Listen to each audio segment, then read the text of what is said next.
Hey everybody, hope you guys are doing alright. So, Joy has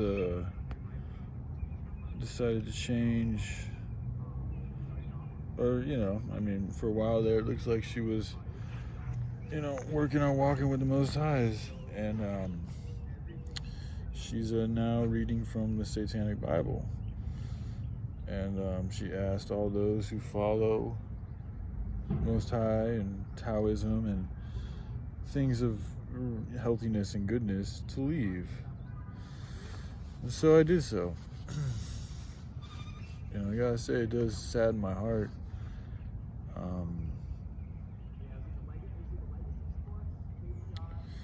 And I also do feel slightly responsible for her making this decision. But it's still her decision to make. But one thing I want to say, in Anton LaVey, since that was the book she was choosing to read from, when he was on his deathbed, right before he passed, there's a YouTube interview that I saw, and it felt very authentic and real, so it resonated with my soul, and so I believe it. He right before he went, man, he was hit with a profound sense of regret and fear for the way he chose to live his life. So that's one thing. Another thing is, I did listen to her as she read the 9 principles of this particular way of doing things. And, she talks about indulgence, pretty much in all things.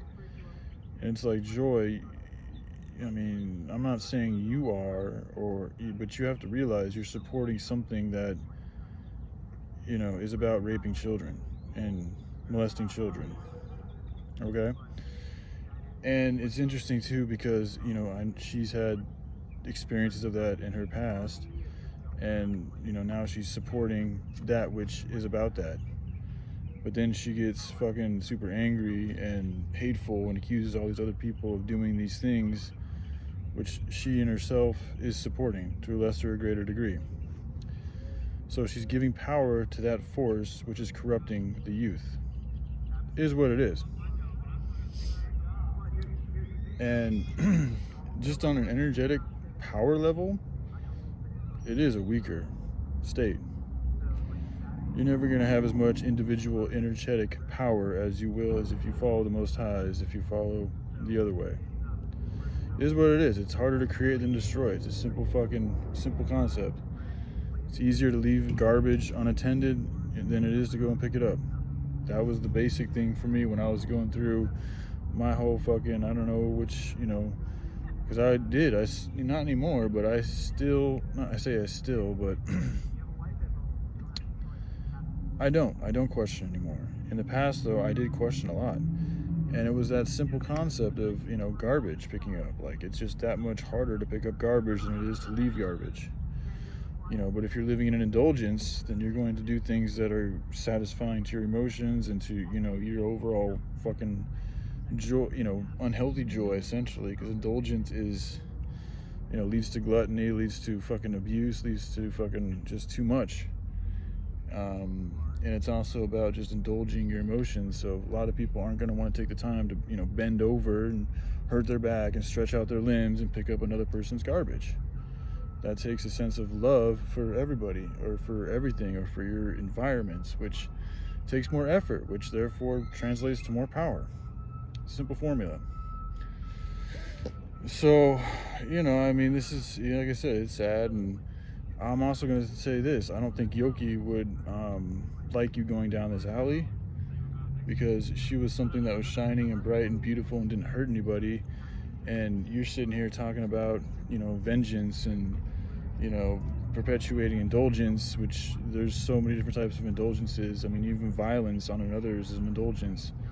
And, you talk so highly of Yoki and how she was this pure, shining, beautiful entity that never hurt anybody. And here you are in league with that which hurts others. So from a spiritual aspect, I feel Yoki's spirit is slightly disappointed in your choices. I also, again, feel slightly responsible because this happened on the day that I talked about encountering another female. You know, and it's like, how many dudes, I mean, this whole thing of demonic druid, like, y'all fucking had something going from a minute ago, and you guys kind of still were fucking going back and forth on some shit, and I didn't say nothing. I even seen it when you were talking to Hobo the Clown, and you thought your phone was, or the mic wasn't on, and it was on, and I could hear you guys fucking talking. It is what it is. We're not together, so it's like, if we're not together, then we should be allowed to see other people. If we're together, that's totally fucking different. But you still haven't even gotten the courage to call me, even though you've called my brother, and I know you've spoken, you know, with Sean. I'm sorry, I shouldn't have said his name. If you're watching, I'm sorry, man. It slipped out of my mouth. But seeing her go down this side, fucking, it irritates me. It bothers me, and I do feel slightly responsible because I haven't been the best example, you know, for following the Most High way. So, you know, we'll see where this goes, but I'm going to clearly continue to just speak on words on why it is a bad idea to go down that alleyway, and how it's also karmatically attached to the traumas that she's already been through and is still experiencing. So it's like, the more attention you pay into that shit, the more shit you're going to get for it. It is what it is. All right, I love y'all. Take care.